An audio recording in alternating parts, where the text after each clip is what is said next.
Kalmahan mo lang. Mag-vlog ako. Pag nag-vlog ako, mabait ako. Nag-vlog ako, mabait ako.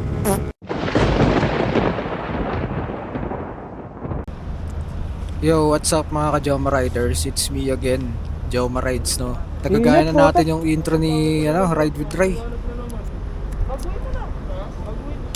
Matagal kasing hindi nagpapakita sa amin yun. Ride with Ray, mag-reply ka na. Mali yung settings mo, gayahin mo yung settings ko. Ano settings mo? Mamaya. Ngayon na.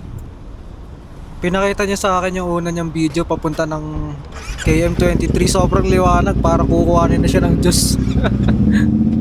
Yung overexposure kasi gamit niya. Ha? Naka-automatic. Ayan o. Ayan o. Gagi, ba't ganyan?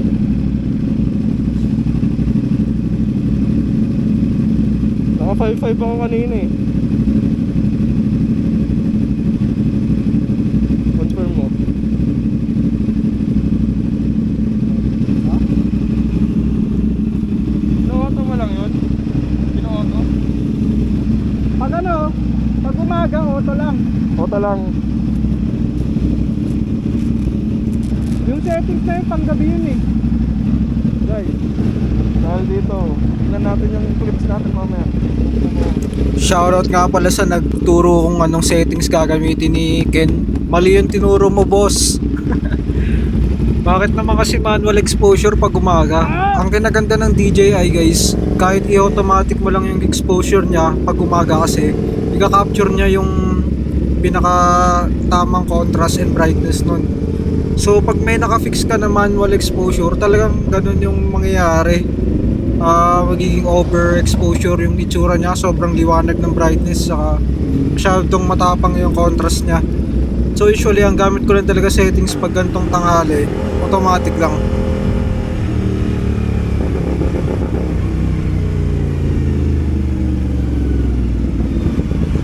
So banda dito, traffic talaga. Pero hindi naman siya issue sa mga naka big bike, 'di ba? Yun nga yung kinaganda ng big bike. Yun nga lang, ano ka sa init. Paspas ka sa init. Pero ayan, makakasingit ka naman sa gantong traffic condition. Unless na lang mayroong aksidente or what na magbablock talaga ng traffic.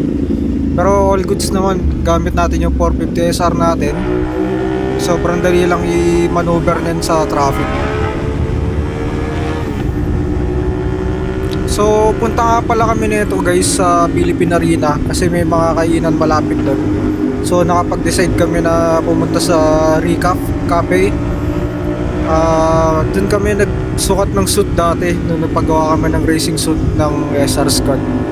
So babalikan namin yon kasi masarap yung gusto ko doon yung white choco nila na inumin. Itong nasa harap natin si Beats Sereno, also si Ken, ayan o, nakabalan. Ayan. So hindi muna tayo bumengking dyan kasi ramdam ko hindi pa masyado mainit yung gulong. At saka hindi advisable bumengking kahit gusto natin, no? Pag mga ganito, chill ride lang tayo guys. Takbong gantong takbo pogi lang.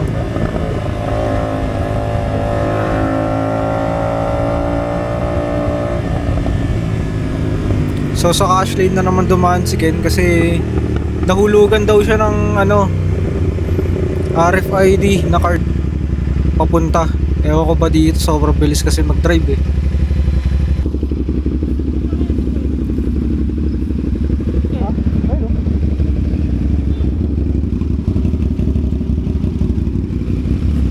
Kaya di ba yung sa'yo? Parehas lang? Parehas lang, pero may papalitan yan. So yung pinag-usapan pala namin guys, kasi naglagay kami ng integrated taillight para sa signal light ng SR ko. Yung kasi niya parang minsan pundido, minsan okay siya. So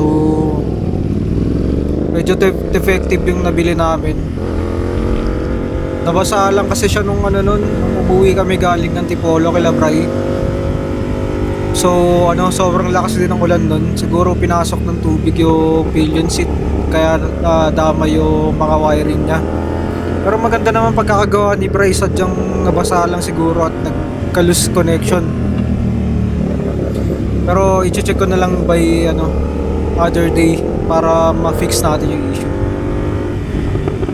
No issue naman siya kasi gumagana yung parehong signal light niya.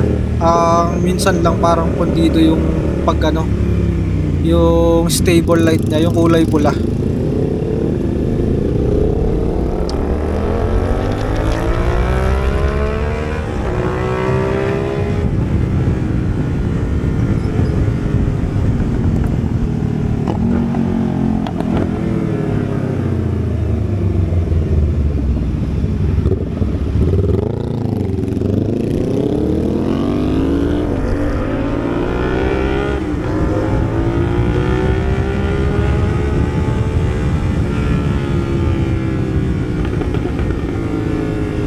Yun nga pala guys, hindi pa natin masyadong nabablog yung tail tidy natin. Nagpalit na nga pala tayo ng stock fender, no? Inalis na natin yun. At pinalitan na natin siya ng tail tidy. So hindi pa natin masyadong napakita yun sa vlog or sa YouTube natin. At mamaya masisilayan nyo, pero hindi ko na siya ganun pinakita.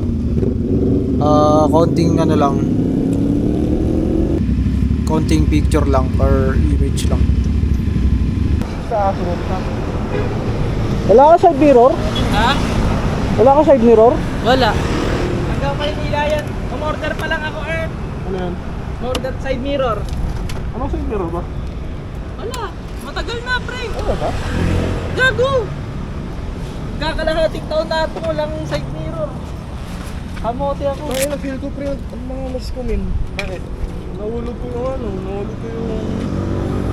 card. Nahulog ko yung yung Ano naman nahulog mo ngayon? puso.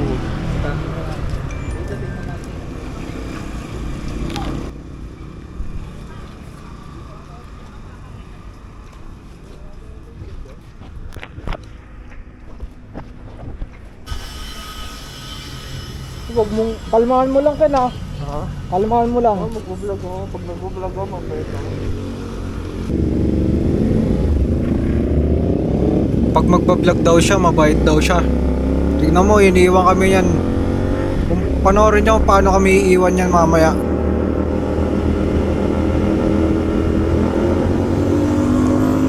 Hindi pa tayo nakakalayo guys, oh. Wakaswas na yan.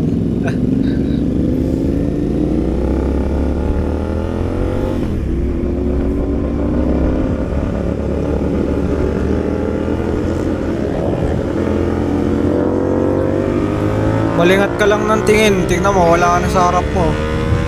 Lumigewang no, ginagawang EDSA racing circuit.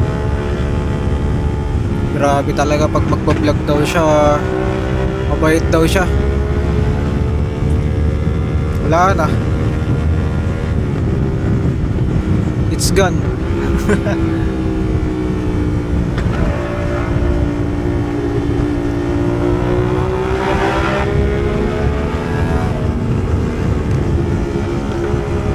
Oh, grabe, waswas oh. Chill ride lang tayo guys, takbong 140. Chill ride lang yan.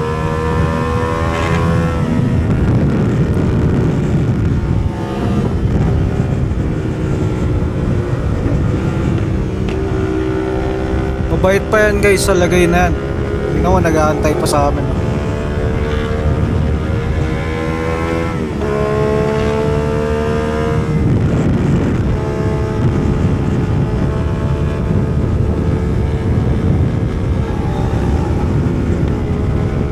Iwan.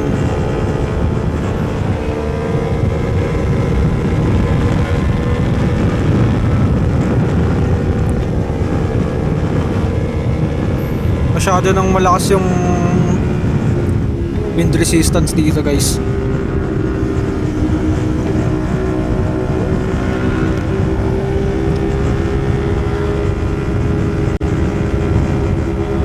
Panis sumasayaw oh. Nahawa na oh.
So technically guys, kakanan tayo dapat dito. Pero hindi ako nakakanan kasi na-confuse ako sa sa signage. Ang goal natin dapat is lumabas tayo ng C3 ng Smart Connect or NLEX connector. So na-confuse ako dyan. Akala ko dito yung daanan, kaya dumiretso na lang ako para makabalik na lang ulit sa NLEX para mas kabisado ko yung daanan. Kasi kung kakanan tayo dun sa may pangalawang likuan, baka maligaw na tayo. So ayun, dumiretso na lang ako dito guys para eto na lang yung dinaanan ko.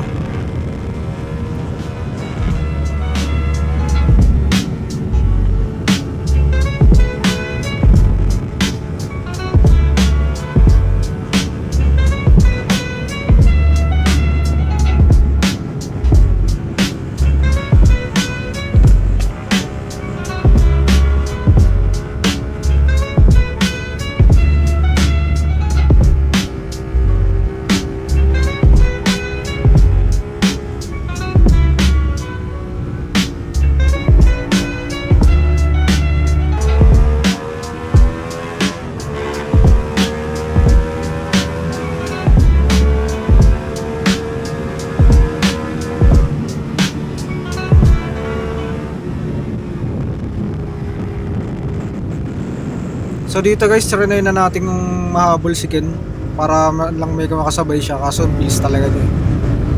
Ayun, dito na ako dumaan kasi mas madali na dito. Tutumbukin na natin yung 5th Avenue dito guys.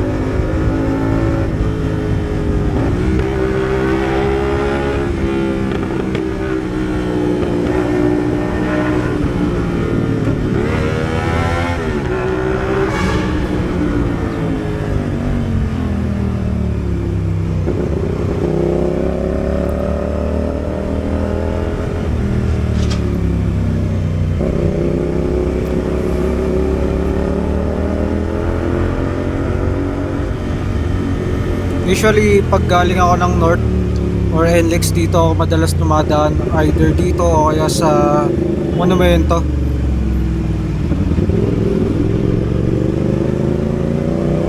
Kasi dito madali na yung daanan. Tsaka although yun nga lang malubak na, pero okay na rin naman. Hindi ganong masyadong traffic madalas.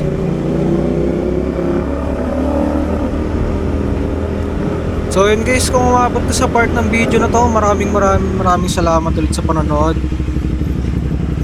Maraming salamat sa suporta. Please like, share, subscribe na rin. At for more contents na rin, hit the notification bell. So ingat kayo lagi, ride safe. Joma rides out.